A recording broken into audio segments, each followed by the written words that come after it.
आइए सीधे आज के इस बेहद गंभीर और जरूरी विश्लेषण में उतरते हैं। आज हम न्यूज़ पिंच यूट्यूब चैनल पर खान सर के उस इंटरव्यू की गहराई से चर्चा कर रहे हैं जिसने सच में पूरे देश को हिलाकर रख दिया है। नीट 2024 का पेपर लीक ये सिर्फ एक आम विवाद नहीं है, बल्कि एक बेहद भावनात्मक और बेबाक मुद्दा है। तो चलिए इस पूरे मामले की तह तक जाते हैं। अब जरा सोचिए, क्या होता है जब देश के 24 लाख छात्रों के भविष्य के साथ खिलवाड़ किया जाता है। हम यहां किसी छोटी मोटी तकनीकी गलती की बात नहीं कर रहे हैं। स्रोत सामग्री के मुताबिक ये एक ऐसा भयानक संकट है जिसने देश के सबसे मेधावी युवाओं की बुनियाद और सिस्टम पर उनके भरोसे को पूरी तरह से तोड़कर रख दिया है। 24 लाख, ध्यान दीजिएगा, ये सिर्फ एक नंबर नहीं है। ये 24 लाख परिवार हैं, 24 लाख सपने हैं और सालों का वो बलिदान है जिसे एक पल में कुछ भ्रष्ट लोगों ने मिट्टी में मिला दिया। इस सटीक आंकड़े की गंभीरता को समझना हमारे आज के इस विश्लेषण के लिए बहुत जरूरी है। खान सर इस पूरी स्थिति को किस नजरिए से देखते हैं, ये उनके एक बेहद तीखे बयान से साफ झलकता है। उन्होंने सीधे तौर पर पूछा है, क्या यह किसी आतंकवाद से कम है 24 लाख बच्चों के भविष्य से खेलना।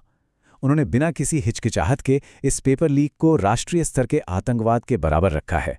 और सच भी है, क्योंकि ये देश की पूरी एक पीढ़ी को तबाह कर रहा है। तो इस विवाद का पहला हिस्सा जहां से शुरू होता है वो है नेशनल टेस्टिंग एजेंसी यानी एनटीए का एक व्यवस्थागत पतन, सिस्टम का पूरी तरह से फेल हो जाना। घटनाओं का ये पूरा क्रम बेहद निराशाजनक है। इंटरव्यू में साफ बताया गया है कि परीक्षा के पेपर कई दिन पहले से ही सोशल मीडिया पर घूम रहे थे, लेकिन जो शुरुआती चेतावनियां थीं उन्हें अधिकारियों ने पूरी तरह से नजरअंदाज कर दिया। सोचिए, छात्रों ने बाकायदा स्क्रीनशॉट लेकर ठोस सबूत तक दिए, फिर भी शुरुआत में क्या हुआ, अधिकारियों ने बस इनकार किया और पूरे मामले पर पर्दा डालने की ही कोशिश की। और अब जब जांच की बात आती है तो एक बहुत ही चौंकाने वाला आंकड़ा सामने आता है, मात्र 1%। जी हां, खान सर के अनुसार पिछले एक दशक में सीबीआई का कन्विक्शन रेट यानी सजा दिलाने की दर केवल 1% रही है। इसलिए उनका यह मजबूत तर्क है कि इतने बड़े और गंभीर संकट की जांच के लिए सीबीआई पूरी तरह से एक अप्रभावी एजेंसी साबित हुई है। और इसी घोर निराशा और सिस्टम की विफलता के कारण इस इंटरव्यू से एक बहुत ही स्पष्ट और तत्काल मांग निकलकर सामने आती है। उनका कहना है कि एनटीए को ख़त्म कर देना चाहिए। ये उनके बस की बात नहीं है। ध्यान रहे, ये कोई मामूली सुझाव नहीं है, बल्कि सिस्टम की भयानक अक्षमता को देखते हुए उठाया गया एक बेहद ज़रूरी कदम बताया गया है। आइए अब दूसरे हिस्से पर आते हैं, जो इस पूरे मामले की जड़ है, पेपर माफिया का आतंकवाद और उनका करोड़ों का अवैध व्यापार। यहाँ हमारे सामने दो बिल्कुल अलग अलग दुनियाओं की क्रूर सच्चाई सामने आती है। एक तरफ तो इन अपराधियों की रियलिटी है, जहां इनके लिए ये कम जोखिम वाला धंधा है, अधिकतम कुछ सालों की जेल का डर और उसके सामने हजारों करोड़ों का मुनाफा। और दूसरी तरफ उन छात्रों की क्रूर सच्चाई है जिन्होंने सालों तक कमर तोड़ मेहनत की, जिनके परिवारों पर भारी कर्ज चढ़ा हुआ है और जिनके जीवन पल भर में तबाह हो गए। ये कितना असंतुलित और बेरहम खेल है। तो आखिर ये पेपर माफिया शब्द है क्या? स्रोत सामग्री में इसे बहुत सफाई से परिभाषित किया गया है। ये सुरक्षित अपराधियों और भ्रष्ट अधिकारियों का एक बेहद गहरा गठजोड़ है। ये लोग राष्ट्रीय परीक्षाओं को किसी अत्यधिक आकर्षक करोड़ों रुपए के अवैध व्यापार की तरह चलाते हैं। ये कोई साधारण चोरी चाकारी नहीं है, बल्कि एक बाकायदा सुसंगठित सिंडिकेट है। इस विश्लेषण का तीसरा पड़ाव सबसे ज्यादा रुला देने वाला है। इस घोटाले की विनाशकारी मानवीय कीमत और उन गरीब छात्रों का दर्द जो इसकी भेंट चढ़ गए।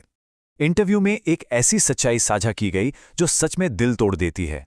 उन्होंने बताया कि ये बच्चे रेलवे स्टेशन पर 20 रुपए की प्लास्टिक शीट बिछाकर सोते हैं, क्योंकि उनके पास होटल का खर्च उठाने के पैसे नहीं होते। उस भयानक गरीबी और अटूट समर्पण की कल्पना कीजिए। ये बच्चे जानवरों की तरह ट्रेनों में भरकर परीक्षा केंद्र तक पहुंचते हैं और जमीन पर सोते हैं।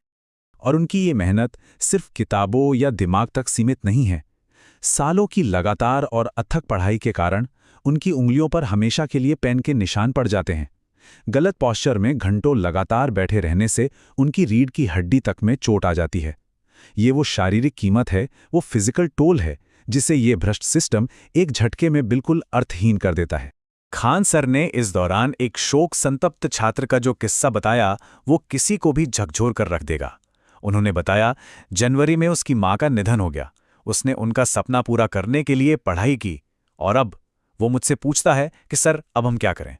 देखिए, इस घोटाले ने सिर्फ करियर नहीं छीने हैं, बल्कि इन मासूम छात्रों को एक बहुत ही गहरे मनोवैज्ञानिक आघात, एक साइकोलॉजिकल ट्रॉमा में धकेल दिया है।